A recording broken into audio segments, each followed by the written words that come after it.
Será que o Gerson tá mesmo de saída do Flamengo? A situação ficou meio esquisita esses dias aí, né?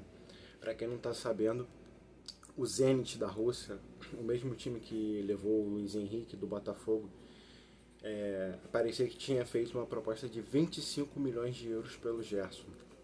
E também, para piorar a situação, esses dias o pai dele, o Marcão, né, que também é um empresário do jogador, foi a um podcast reclamar da desvalorização do Gerson, né, que o salário dele estaria defasado. Né.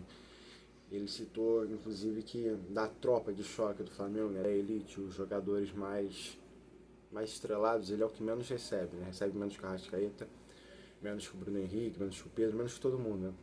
E cobrou uma valorização do Flamengo, né, que eu até acho justa, porque não sei se vocês concordam comigo, mas o Gerson talvez tenha sido o melhor jogador do Flamengo ano passado. Talvez, eu digo talvez porque até a lesão do Pedro, quem era o melhor é ele, né? Então, não sei.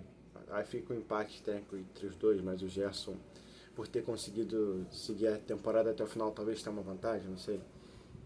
O fato é que o pai do Gerson, que é o empresário dele, né?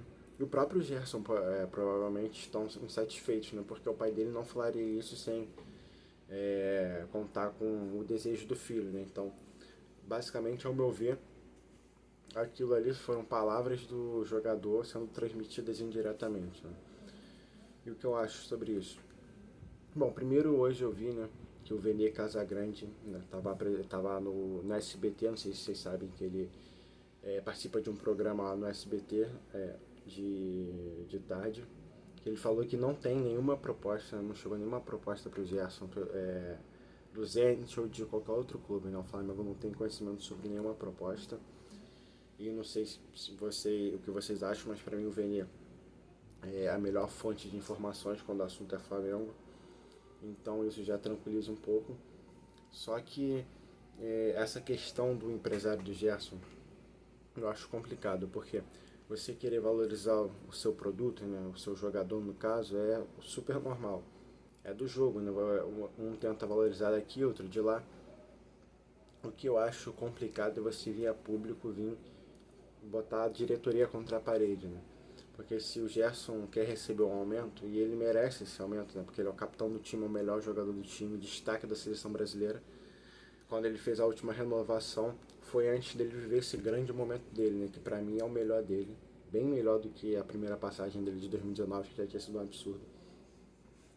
Só que você chegar e jogar a público isso faz com que a torcida fique contra a diretoria fique contra a parede, né? Você joga a torcida contra a diretoria, porque a maioria, né, que não tem um discernimento tão bom assim vai pensar, pô, essa diretoria tá dando mole, tá chutando o jogador, tá não tá fazendo questão de ter o jogador no elenco. Então a diretoria fica meio pressionada a ceder ao que o jogador quer. E isso eu não acho legal, né? Porque acaba que rende contratos muito absurdos.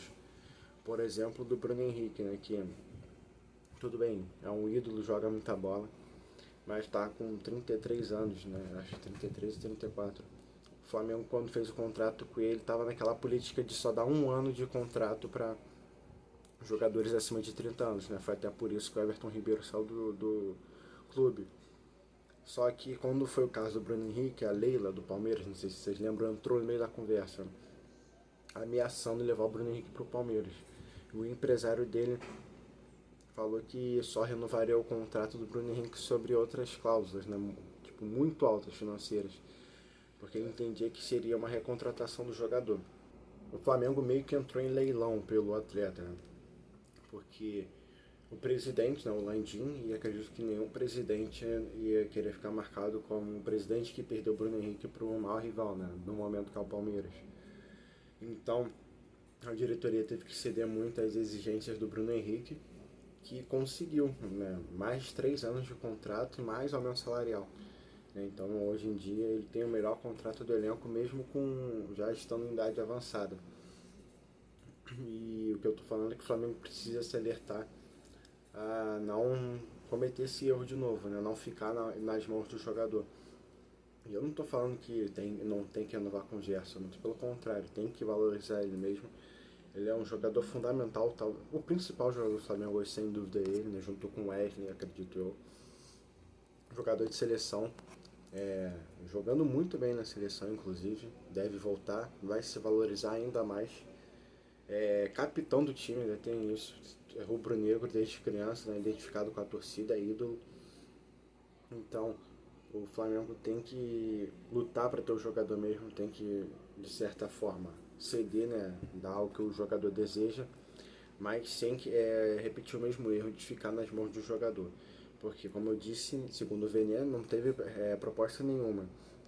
E a gente sabe que muitas vezes essas propostas são só pra galera, pra jogar pra galera. Muita coisa sai na mídia pra tentar captar uma reação ou cavar uma vaga em algum lugar, né? Sei lá, tal jogador é oferecido em tal lugar pra ver a reação da torcida e tal. Pode ser que, não estou dizendo que seja isso, mas a gente tem que tomar muito cuidado com essas notícias assim de possíveis transações em meio a outras negociações de renovação de contrato, tá bom? A gente já viu isso com o Claudinho várias vezes, né? Que vivia falando que queria vir para o Flamengo negociava e conseguiu uma renovação com salário maior lá nos clubes de lá. Isso aconteceu com o Palmeiras também agora. O Palmeiras tentou o Claudinho, ele fez a mesma coisa, né? Ou seja, ele já tem um modo de operar assim. Não que o Gerson seja assim, mas eu tô falando, é importante a gente ter cuidado. Mas diz aí o que você acha.